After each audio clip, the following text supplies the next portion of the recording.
Je suis Christina Luxhammer, une jeune femme passionnée, dévouée, déterminée et fière.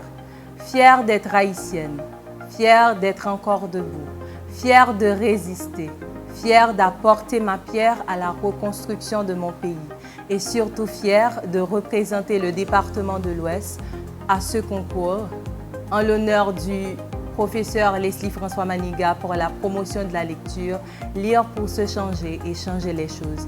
Le département de l'Ouest est l'un des 10 départements d'Haïti.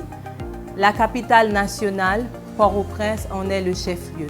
On y retrouve les institutions républicaines, des monuments historiques comme les forts Jacques et Alexandre, des sites touristiques comme le musée du Panthéon national, le Pic Lasselle, la place Saint-Pierre, le Champ de Mars, pour ne citer que cela. Je suis honorée et heureuse de vous retrouver encore une fois afin de partager avec vous une œuvre qui a marqué ma vie. La récolte douce des larmes d'Edwidge Danticat.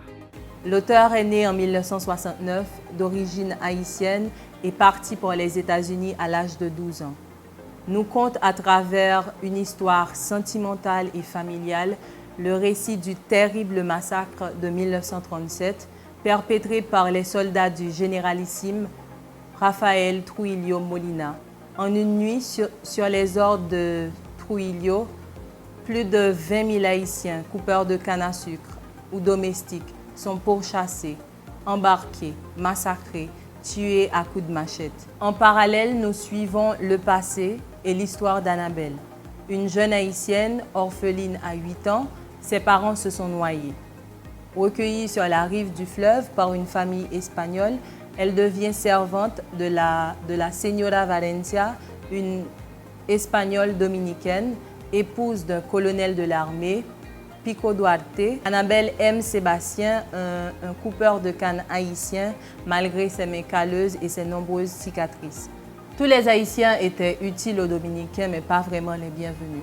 Comme les rumeurs courent à propos de la persécution des leurs, Annabelle et Sébastien décident de retourner en Haïti, mais l'horreur les attend. On a l'impression, en lisant ce livre, que ces dialogues représentent peu ou prou les débats à propos des politiques d'immigration actuelles. Sur ce, je profite de l'occasion pour vous encourager, mes très chers concitoyens, à vous adonner à cette grande entreprise qu'est la lecture, en particulier les jeunes de mon pays. Lisez, jeunes gens, lisez beaucoup, lisez lentement. Assimilez vos lectures en relisant avec des yeux plus avertis ceux des livres qui vous ont fait le plus réfléchir.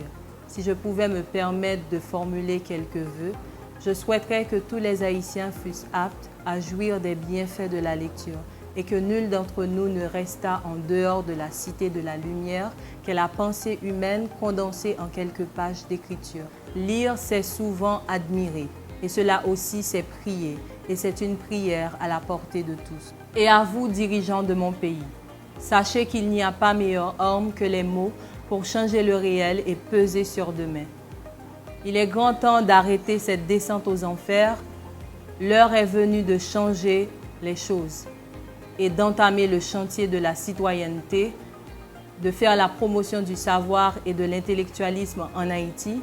Et ce changement doit débuter dans les livres. Des livres comme La récolte douce des larmes d'Edwidge Danticat, ainsi que tous les autres ouvrages qui s'inscrivent dans ce même registre.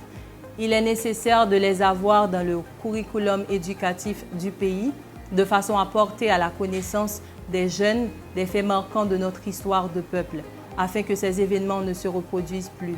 Et pour qu'ils ne se reproduisent plus, il faut faire ce travail de mémoire. Vous ne protégerez pas ce que vous ne connaissez pas. Faites connaître Haïti aux Haïtiens. Nous voilà arrivés au terme de cette grande aventure. Merci à tout un chacun de m'avoir accompagné tout au long de mon parcours dans ce concours à travers vos votes, vos commentaires, vos partages et vos suggestions. Je vous demande de continuer à me supporter car c'est en partie grâce à votre support que je suis arrivée à la deuxième phase. Merci au Regroupement national des étudiants haïtiens, le RENAIE, d'avoir mis sur pied cette grande initiative en vue de faire la promotion de la lecture, mais aussi d'honorer l'éminent professeur Leslie François Maniga. Sachez que le travail que vous faites n'a pas de prix. Le pays a besoin de vous, la jeunesse haïtienne a besoin de vous et je vous souhaite bon courage et bonne continuité dans votre lutte. Le travail opiniâtre conduit toujours à la réussite.